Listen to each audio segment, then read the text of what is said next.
Hello everyone, today I'm analyzing Sartre's The Words from a Marxist feminist perspective.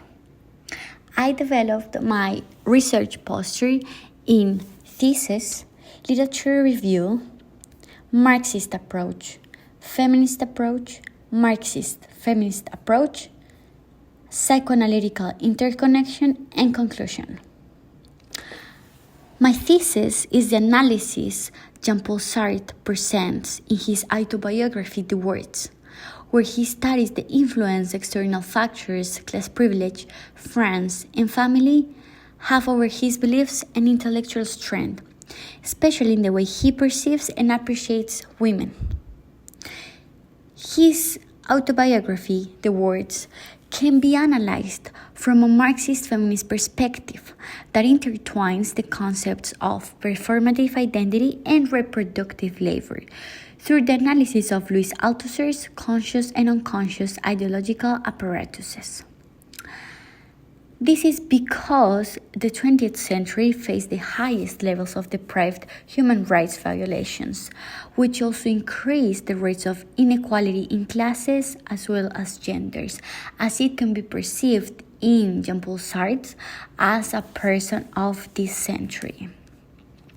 The next part is my literature review, and I will juxtapose the themes studied by different scholars that are capitalism, gender, societal influences, identity, and the unconscious. I have around 8 scholars and theorists. Louis Althusser is the first one, and he analyzes the effects of ideological state apparatuses on individuals' behaviors, actions, decisions, and overall lives. Judith Butler is a feminist, post-structuralist feminist that develops the concept of performative identity, which analyzes how actions are created through social conventions and power dynamics, especially the repetitive actions. Charbonneau highlights the similarities and differences between the existentialist philosopher Sartre and the psychoanalytic theorist Freud. Gilliam recognizes the absence of a pure existential state due to their freedom and social conditioning limitations they face in the 20th century. Kadwani presents a doctoral study that analyzes the correlation between women's subordination, socioeconomic status, autonomy, and respectability. Marx presents his work that analyzes the unequal distribution of wealth along with commodities, labor, and productive and reproductive labor. His work is called Capital. Meagher studies how sociogenic dimensions can strengthen dominant ideologies in society. This is a scholarly article that is more towards the psychoanalytical approach. Finally, Salem studied the use of the concept of intersectionality throughout history in feminist scholarly articles as well as Marxist feminism. Let's go to my Marxist approach and let's go in depth and see how the Marxist approach is perceived in Sartre's The Words. So Marx divides labor into productive and reproductive, creating a system that values unpaid and intangible work. Productive labor is the tangible work that people go and do every day by getting paid. However, reproductive labor is responsible for everyday occupations and sustaining human life by cultivating and raising future generations. This job is mainly assigned to women. Then Marx argues the value of labor power was determined not only by the labor time necessary to maintain the individual adult laborer, but also by the necessary to maintain his family. This highlights the necessity to value women's job, in this case the reproductive labor that they do with their families. Not because they don't get paid means that they are not working, they are contributing to new generations. This means that labor power goes beyond individual productivity and productive labor, as mentioned before, to value the support of the workers' family unit and sees social and gender inequality. This can be perceived in Sartre's The Words when he says, "How can I respect her if no one else does?" This rhetorical question is the one that Sartre asks in his autobiography, where he believes that if his mother wouldn't contribute economically, he would not have a greater value for her. But if she does the opposite, which means if she contributes economically to the family, he would value her in a better way. His mother, Anne-Marie, demonstrates her lack of value in society due to her reproductive labor, which made her change for a professional path. She decided to go to college and in order to gain a better respectability and social position. This overall recounting of Sartre's mother's life path constitutes the roots of women's inequality within capitalism and its productive and reproductive labor, developing a new concept of Marxist feminism that intersects economic and social systems with gender inequality. Therefore, our next approach is feminist approach. Butler, a post-structuralist philosopher, develops the concept of performative identity, which was mentioned before. This studies how society forms individuals' identity through repeated performances.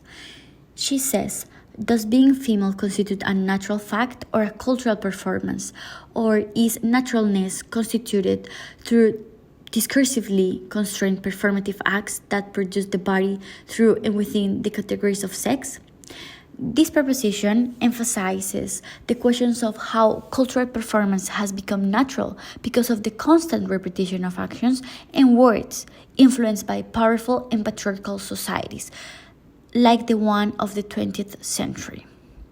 This concept is exemplified in Sartre's The Words, which drives the conclusion that individuals are not consciously able to discover and decide their own identity because of the influence society has over them, not only the influence but also pressure.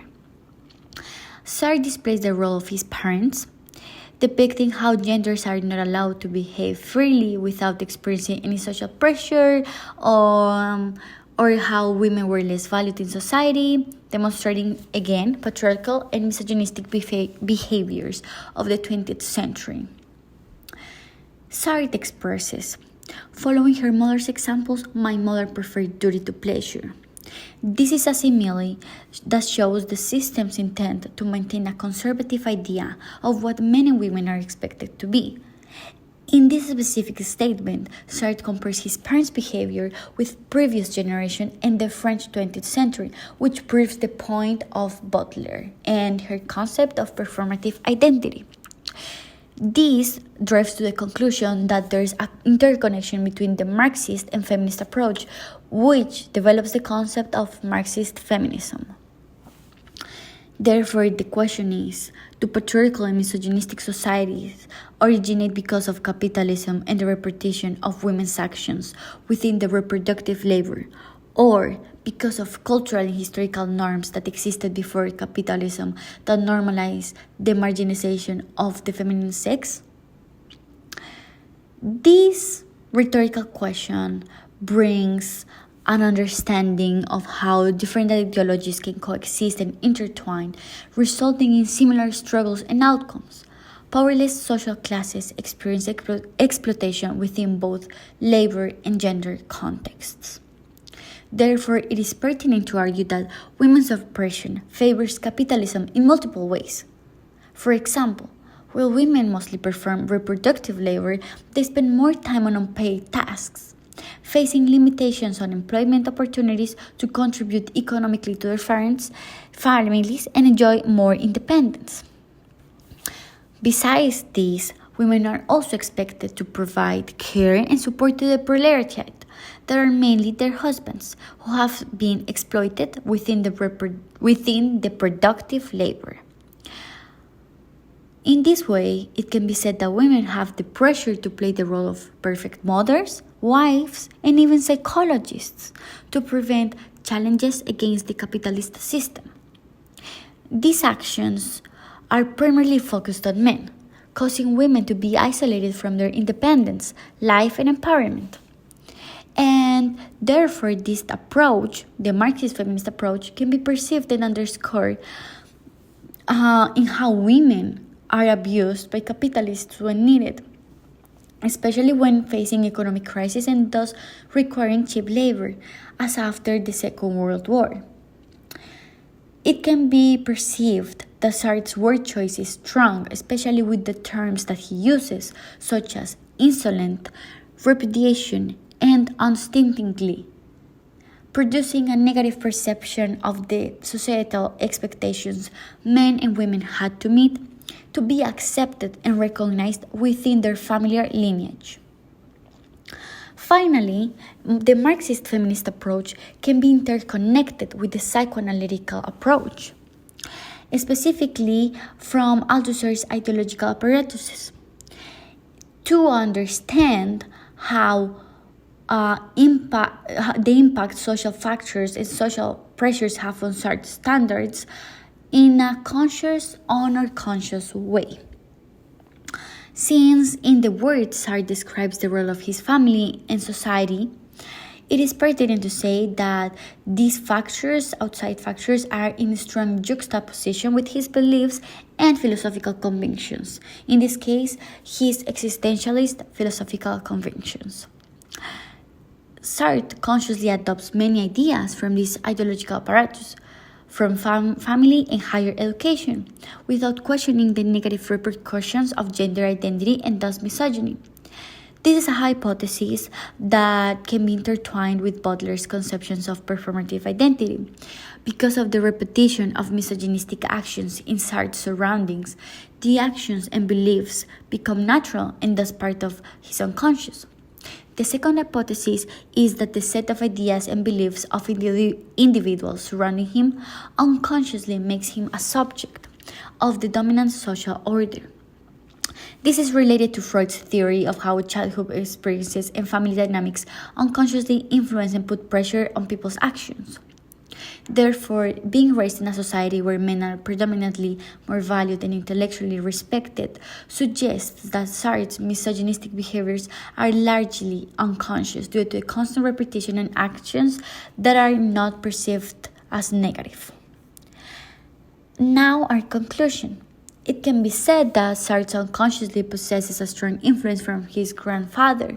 Although Sartre can change some of his beliefs and philosophical views, his connection with his grandfather is inextricable and, to one extent, unconscious. It would be good to have more research on 3 different fields, which will contribute to the Marxist feminist theory and its correlation with the psychoanalytical approach, specifically for the analysis of Sartre's words. The first field would be concerning historical evidence on women's inequality in the French society during the 20th century, which will provide new considerations on to what extent the society, his family, or himself influenced Sartre's vision of women.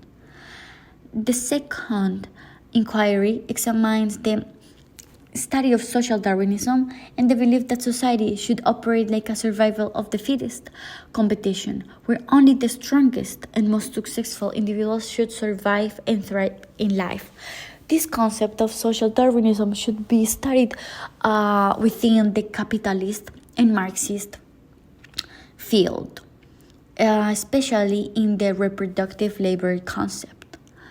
Finally, incorporating the work of Lacan and the imaginary relationships would contribute to the research on the psychology behind Sartre and the overall influence on existentialism, the predominant philosophy in the 20th century.